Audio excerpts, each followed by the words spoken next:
Agora, eu vou mostrar como é que faz a lib, tá? Então, eu até coloquei, né, a lib orientado a objeto, então eu coloquei um monte de Lego, porque Lego é usado sempre para fazer referência à orientação a objeto, porque a ideia é essa.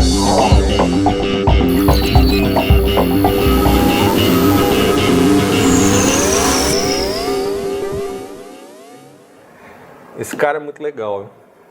RemoteClient.cpp. Bom, RemoteClient.cpp, né? Então é a implementação.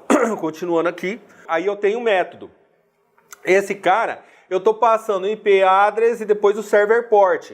Aí, como eu tenho o objeto, esse argumento é o mesmo nome do meu atributo, então eu tenho que usar a palavra diz. Ou seja, para cada objeto, por exemplo, eu poderia, vou dar um exemplo para você, eu poderia ter um objeto A, objeto B, objeto C, e cada um tem um server IP address e um server port, cada um tem. Então, quando eu estou falando, uso o ponteiro diz, eu estou falando que é o atributo dessa classe, não de outra classe, dessa classe, entendeu? Então, assim, é uma palavra que ela tem um significado importante, principalmente porque esses nomes aqui são iguais, né?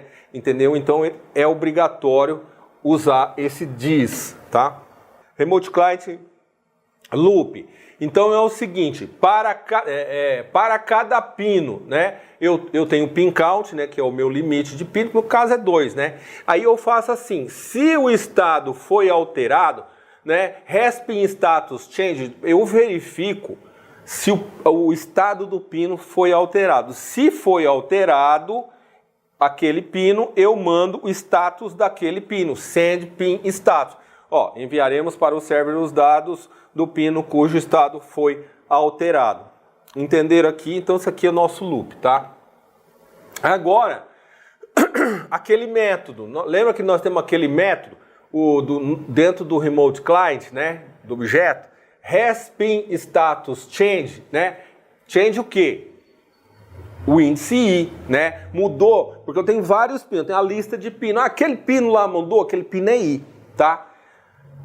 Aí o que eu faço aqui? Eu faço um digital read de pins I.number, certo? Porque eu quero saber se aquele pino específico, como é que está o status dele. Eu faço a leitura desse pino. Se está diferente de status, certo? Né? Se está diferente, atualizamos os dados do pino e retornamos true. Se não, retorna false. Porque qual que é o objetivo desse método? Aqui não é função, né? Se fosse em linguagem C pura, estávamos chamando esse negócio de função. Esse negócio aqui é um método que está dentro da classe Remote Client, certo? Beleza, então é um cara que só me informa o status, ele faz a leitura, ó, que importante isso aqui, ele faz digital read e me fala, ó, mudou o status, ou true ou false, certo? Beleza. Aí, de novo, remote client, né, eu estou definindo aqui, eu estou implementando o send pin status, de quem, gente? De I. Por que I? I eu tenho vários, de novo, é o índice do meu pino, né? Aí conectamos com o server. E é por isso que foi importante eu definir aquele struct pin. Vocês entenderam por quê? Quando eu mando o struct. Vocês vão ver. Aí é o seguinte, nós conectamos com o server, então eu tenho o Wi-Fi client, eu defino um objeto client aqui, né? E eu tenho aqui esse método connect.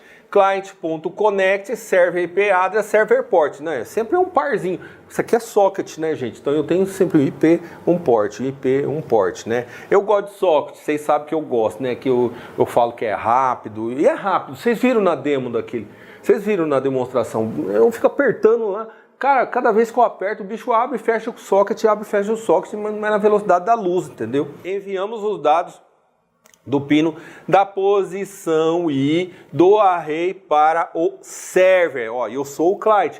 Esse aqui é a lib do client. Pum, tá mandando para o server. Quem é que faz isso, gente? Olha só. Client.write, ele tá mandando pins de I size off de pin. Size off, o que faz size off, gente? Vocês sabem? Size off me pega o tamanho da estrutura em byte. Por quê? Porque o client.write é um cara que escreve binariamente. Palavra estranha, né? Escreve de forma binária, né? O cara escreve de forma binária. Ele está mandando binário, pode mandar 00, pode mandar FF, pode mandar, entendeu? Vai chegar lá na outra ponta. Aí, o que vocês sabem? Eu faço client.flush, onde efetivamente ali ele vai mandar, né? Porque no client write ele está escrevendo no buffer, por isso o write. E flush ele está mandando. E depois eu dou stop, né? Porque eu dou stop no socket aqui. Eu dou, toda vez que eu mando, eu dou stop, certo? Beleza. Gente, agora vamos falar do remote server, né? Mesma coisa aqui, nem vou falar. Eu tenho o seguinte, olha aqui onde eu estou definindo esse type def aqui. O que eu estou fazendo aqui? On status change callback, eu estou fazendo um protótipo. Isso aqui é um protótipo da função callback, entendeu? Tem várias maneiras de fazer o negócio. Mas enfim, eu estou definindo aqui com os dois argumentos. Callback tem o quê? Tem pin number e tem pin status, certo? E eu botei um type def lá. Beleza. Class remote server. Então eu estou definindo a classe remote server. O que é público, gente? O que é público? Ó, é um método remote server. O vector também eu deixei público de client, vector de clients, entendeu? O método begin, ó, é tudo void, não está retornando nada. Loop, método loop, o stop e o void também, on status change callback. Eu coloquei aqui embaixo outras formas que teria também para fazer essa declaração. On status change void, né? Aí callback aqui, mas eu usei essa maneira de escrever, tá? Eu usei essa forma, é a forma que eu usei. Então eu tenho meu callback aqui, beleza? Entenderam, né? Dentro da classe ali. A parte privada, eu peguei read and notify, porque é parte privada, só para lembrar. Por que é privado, Fernando? Porque ninguém vai usar. A parte privada, ninguém vai usar, somente a própria classe. Read and notify, passando um argumento que é um client, né? Eu vou precisar de um server, claro, para gerenciar o próprio servidor, preciso do objeto server. E aqui void callback, variável que irá apontar para a função. Aqui eu tenho um ponteiro de função callback, tá? Não é bem função, né? Porque você sabe que dentro de um método a gente chama, dentro de uma classe, melhor dizendo, dentro de uma classe a gente diz que o negócio é um método e não uma função. Função é quando a gente está programando somente em C. Mas vocês entenderam, a função callback é esse bichinho aqui. Você está entendendo? Tá, eu podia escrever dessa maneira também. Ponteiro de callback, int e tal. Mas escrevi assim. Por quê? Porque só interessa aqui o protótipo. O int vai receber um int, vai receber um int. Certo? E dou endif aqui. Aí tem ainda eu dou um include aqui no remote server.h, construímos o server com um valor. Aqui, ó, o que eu faço nesse, ó, remote server, esse aqui é o construtor da classe. O que eu faço? Eu tenho esse argumento aqui, estou inicializando, entendeu? Só faço a lista de inicialização. Só recebe esse argumento server port. Remote server, begin. O que é? Estou implementando o método begin da classe remote server. E o que eu faço lá dentro? Eu não tenho lá um objeto server que eu criei lá? Objeto server não, eu não tenho lá um atributo, vamos chamar de atributo, né? Eu estou simplesmente chamando o método begin mesmo, do objeto do server. E beleza, estou inicializando, estou dando begin no cara. Bem simplesinho, né? Remote server on status change, né? Aqui, o que eu tô fazendo assim? Eu estou apontando, eu estou dizendo que a variável, a variável está recebendo o callback. entendeu? E aonde que eu recebi esse callback? Aqui, ó. Ele veio como argumento.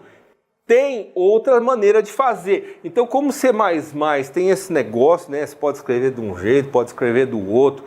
Vai muito do estilo da pessoa. Eu coloquei aqui também outras formas de escrever. Eu usei assim, tá entendendo? Por quê? Por que eu uso diz? Callback recebe esse callback argumento. Porque eu estou dizendo o seguinte, olha, é o callback dessa classe. Não é de outra classe, é dessa classe, entendeu? Bom, remote server loop, o método loop do remote server. O que eu faço? Primeira coisa, eu pego um client, né? Eu defino esse client e eu chego lá e coloco o server está disponível igual a server available. Aí eu coloco assim, se temos um client, se tem um client, aí eu dou client.pushback. O que é client.pushback? Clients está implementado como vetor. E pushback, método pushback, que é o seguinte, pensa só, pushback eu vou lá pôr no final da lista. Imagina que eu tenho 10 clients, toda vez que eu invoco esse método aqui, pushback, eu pego, achei mais um client, põe ali na lista. Eu vou colocando na lista, eu vou listando, porque, eu posso ter no ar ali, cara, um monte de client, tá entendendo? É isso aqui que torna o cara multi-client, essa parte aqui, você entendeu? Se não tivesse esse vector aqui, se eu não tivesse usando o método vector, como que eu ia gerenciar um monte de vector? Tudo bem, eu podia, sei lá, criar uma lista na mão, podia ter criado um struct, um array de struct, Fernando, eu podia ter criado um cara desse, mas aí eu ia ter que gerenciar ele e o vector gerencia, entendeu? Isso que é bonito do negócio, o código-fonte fica enxuto, cara, fica pequeno, entendeu? Depois nós temos que lembrar que nós estamos no ESP, né? Nós estamos no ESP 32, o cara tem memória. Detalhe, gente, o Uno não dá. Deixa eu falar aqui, ó. Gente, é o seguinte, eu já tentei programar orientado a objeto mais robusto, assim, no Uno, e não consegui, não roda. Por que não roda? Porque o Uno é pequenininho, né, gente? Meus alunos usam aqui e tal, né? Mas o problema é que o cara é muito pouca memória, então às vezes ele precisa alocar um objeto e tal, não tem memória suficiente, não consegue. Então assim, não dá, entendeu? Para chegar a pegar um Arduino Uno e ficar criando classe, estender classe, não dá. Aí você tá no Arduino Uno, tenta usar mais C puro mesmo, aí que fica mais enxutinho, entendeu? O C++ pode acabar gastando um pouco mais de memória e tal, então tem que tomar cuidado se você tiver no Uno. Não é tudo daqui que vai valer lá, você entendeu? No Mega não, o Mega já tem mais memória, fica um pouco mais fácil e tal, mas mesmo assim eu tenho visto muito código-fonte, né? Que não fica usando muita orientação a objeto já com medo de gastar memória, né? A gente vê isso em microcontrolador, muito microcontrolador, os caras programam em C puro, porque sabe que ali a memorinha é contada. Aqui não, nós temos memória meio sobrando aqui, né? Essa que é a verdade. Voltando aqui, né, gente? Então, aqui, Standard Vector de Wi-Fi Client, eu tenho esse iterator aqui, que vai fazer uma lista, né, de clientes. E aqui eu invoco, né, o clients.begin e o clients.end, né, que é a minha condição de saída. Ou seja, quando eu cheguei no fim da lista de clientes, então é a minha condição de saída desse for. Entenderam isso? E aí eu tenho que esse ponteiro do iterator, né, é para guardar client. Tá vendo o objeto ali, client, né? Tá vendo? E aí é o seguinte, o que eu faço? Se o cliente está conectado, eu verifico se ele possui, né, verifico se ele está disponível, e aí eu chamo read and notify client, certo? Passando o argumento client. Depois, o que eu faço? Eu vou para o próximo cliente, entendeu isso? Então, read and notify, ou seja, aqui eu estou passando, quando eu dou IT++, eu estou pegando o próximo. Não, beleza, agora qual que é o próximo cara da lista? E assim por diante, né? Se não estiver mais conectado, se o cara não está mais conectado, eu falo, sai fora da lista. E eu dou um ponto erase.it. Então, por isso que assim, eu fiz esse comentário. Poxa, eu podia ter criado um array de struct, né? Que em C a gente faria isso, né? A gente faria isso, com certeza. Mas aqui a gente já tem objeto, então facilita a vida. O código realmente fica menor, sabe? Read and notify, né? Vamos dar uma olhada o meu argumento é client, né? E aqui eu pego a estrutura do PIN. E aqui, gente, o que eu faço? Eu sou remote server, né? O que o server fica fazendo o tempo inteiro? Ele fica lendo, né? Ele lê. Mudou o negócio, vou ler, né?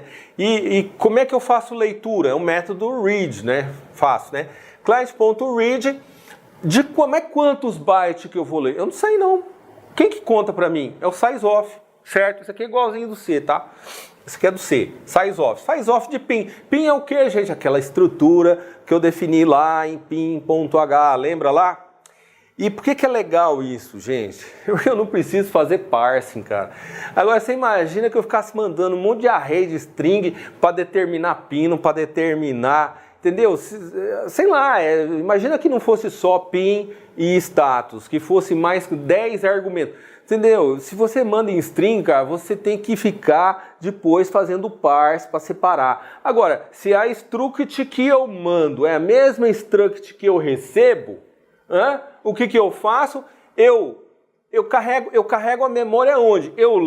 Chegou no buffer lá do TCP/IP, chegou lá, eu simplesmente copio para quem? Para endereço de PIN, que é o endereço da minha estrutura. Aí, esse aqui já é o endereço da minha estrutura, por isso que tem um E aqui, ó. Esse E comercial aqui é o endereço da memória, onde eu vou carregar a estrutura PIN, tá? Se possuímos um callback adicionado, o que eu faço? Chamamos o callback informando o número do pino que foi alterado e um novo estado. Aí sim eu chamo o callback. Então, você entendeu o negócio? Ele chama o callback, então ele vai, callback do quê? Pin number, vírgula, pin status. Porque a gente já sabe o que é o callback, certo? Aqui, gente, remote server, stop, ó. Única coisa que eu faço aqui nessa implementação, eu dou um stop no server, só isso aqui, tá certo?